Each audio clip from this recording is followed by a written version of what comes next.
How to create moments everyone loves to remember is our topic today on Luminar Coffee Break. Let's see what we can accomplish in 10 minutes or less, starting now.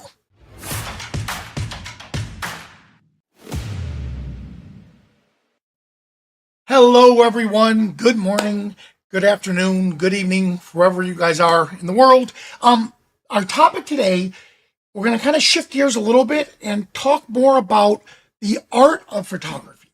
And knowing your gear and getting it all down and all that, that's incredible. But now you, the artist that's behind that lens and behind that camera, that's what creates extremely beautiful moments. Because remember this, when people look back at these photos, the photos themselves are going to invoke a sense of emotion. They're going to have a remembrance of that day. And it's your job as the photographer to pull that out. Whether it's, you going on a trip, a travel trip, whether you're with your family, your friends, doesn't matter where it is.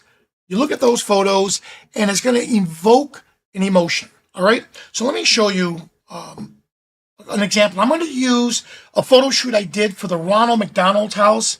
And we're going to start first with, we're going to balance between gear and our heart.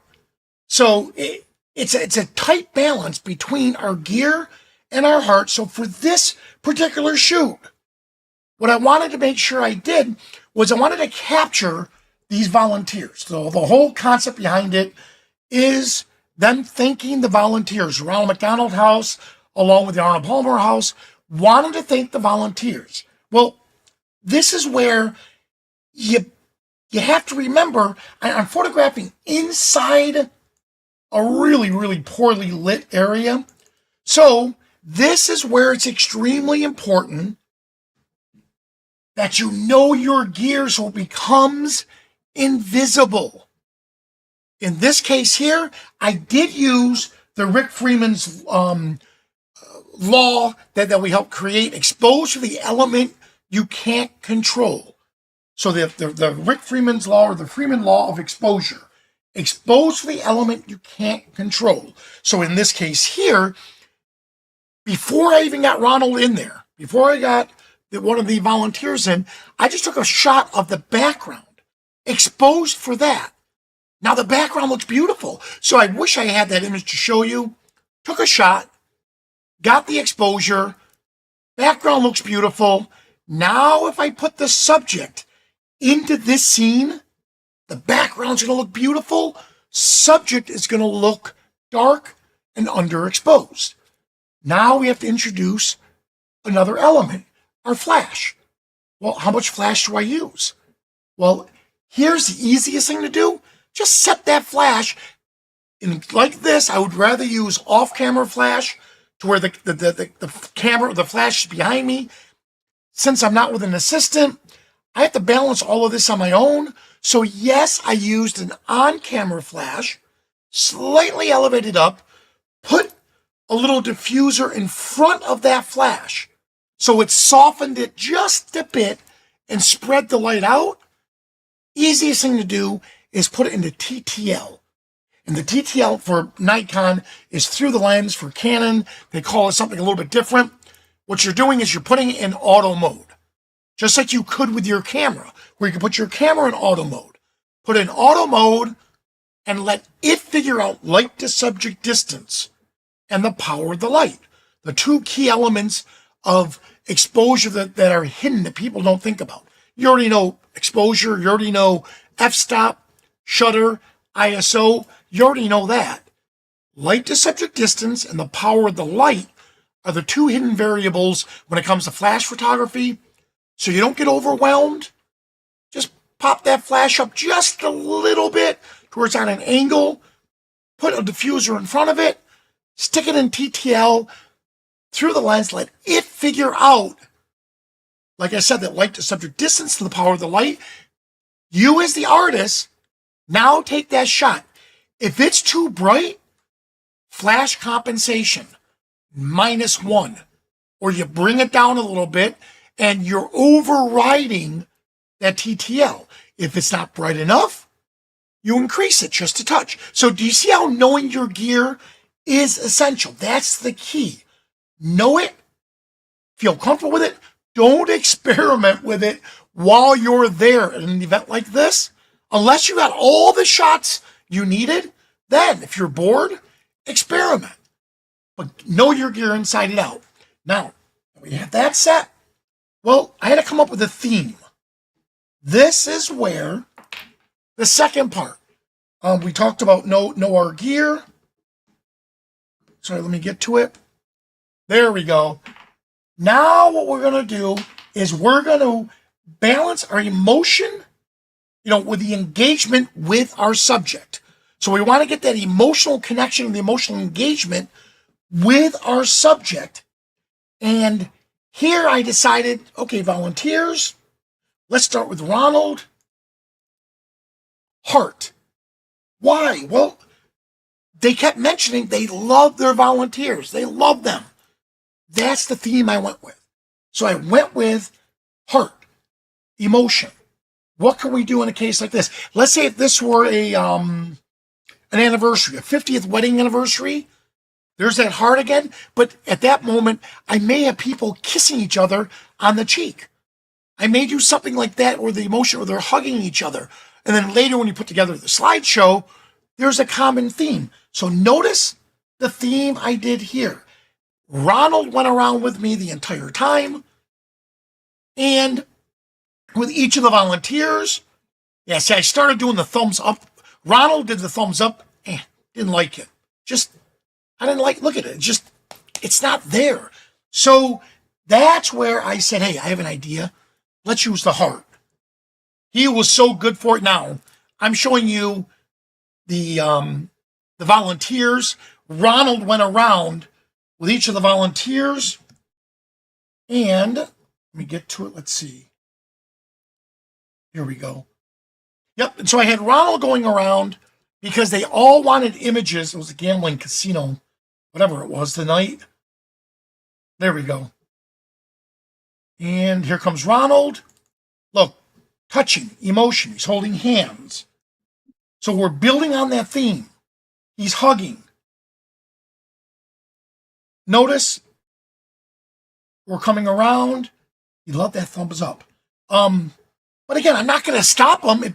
If that's his style, I got what I wanted. Now we're going to build the emotion. He was all excited. Look at this. He loves that thumbs up.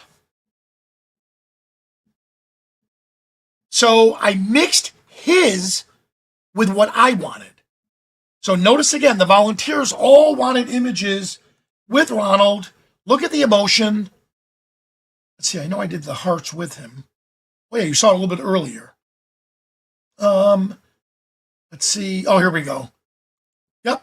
And so then, of course, like I said, once we built that to where I got the shots from him, I decided to get creative and do the shots that I wanted. By the time everyone left, look at this simple shot like this. That woman's going to remember that shot forever because we joked about it, about Ronald's with the red shoes, her with the red shoes. There's that interaction, being personable. Then, of course, everyone loved taking cell phone pictures. Why not incorporate that into it? So I took a photo of them, taking a photo, gave that to the person right away. They thought that was the coolest thing ever. Again, you're building that bond of that emotion. All right? So those are the 3 tips. Now, let's get to the editing part. I'm going to make it real simple. Because we had a balance of the background. By the way, I made a preset for this, but I'm going to show you what I did with it. First thing I did, auto adjustment. Let it help me analyze. Look at that.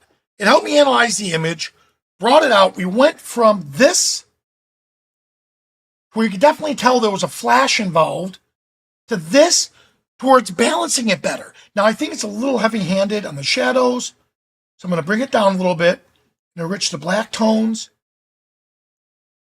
There we go. Now, look what we just did. That you could definitely tell was a flash. That balances out all because our incredible developers decided to put that auto adjustment, no guessing involved. In the past, I would use Enhance AI, and then that would help bring out the detail, tone, and so on. You decide how you want to work it. All right, now that I did that, I like where it's at. However, it's a portrait. I did use flash, so some of the skin tones, it's going to get that shiny. So I'm going to adjust the skin just a little bit. And I'm going to adjust the tone. See the skin, we'll call it skin blemish removal. Yep, look at that. Look what it did. All right. And again, quality control is where you would go back after you applied it to all the images and then just tweak it. I am going to go to the eye enhancers and just bump up maybe a little red eye removal because I did shoot it with the flash on the camera itself. See if it makes a difference. Yeah, look at that. All right. Here comes the reveal part. Here's the original. Look what we just did. I know a lot of you like the split. Look at that. And look how it's toning down his bright white face. And it's making everything look really nice. Now, two options here. First one, I can just save it as a preset, which I did earlier, or right-click, adjustment, copy. Now I'm going to select all the images, right-click, adjustment, and paste. Once I do that paste, all the images are set. Export them, send them off to the client, and you're good to go. All right? Now I'm not going to hit, I could just hit sync the adjustments, and everything is all set. Here's the export, and I can export it to 100% quality, batch exporting, so all of them are done in one shot. All right? So there we have it, everyone. How cool is that? When you get to the scene, again, keep in mind the photography lives in that intersection between technology and emotion. So it lives in that intersection. Anyone can take the photo. Anyone can just sit there, put in the auto mode, click, take the shot. It's there. But if you want to get those absolute gorgeous shots, this is where the emotion part comes in, and you lead with the heart. Get to know the subjects, talk to them, get a game plan in your mind about how you want to evoke the emotion, build that emotional bond with them, and there we have it. All right? So, by the way, we have a new Facebook group. Oh, wrong one. Let me get back to that. Sorry. Here we go. Here it is. There's the new, it's not the new group. We're relaunching it. You can click on the QR code, scan it, or there's the link right there. Join us. Ask questions. So this will be rebroadcast there and also on YouTube. If you want interaction, that's a great place to go. Upload your favorite photos if you have questions about them. And say, hey, look, I took this shot. Just it's not working for me. Anyone have any suggestions? People will jump all over it. Or if you just want to show some of your stuff, put it out there because a lot of you have incredible photos. Let's make this very engaging. And if you want me to comment on the photos, tag me. Hey, Vanelli, check this out. I uploaded it. There it is. And then when I have time, I'll make sure I jump in and I'll make those announcements with it. Don't forget, if you don't have Luminar Neo, now's the time to make sure you get it. There's the QR code. And if you already have it, I believe you could use that and you'll receive a discount on Luminar Marketplace. All right. Well, guys, thank you so much for watching. If you're here, please stick around for the Ask Me Anything segment where we'll continue on with the topic or questions you may have for everyone else. So thank you so much for joining us, and I'll see you at the next coffee break.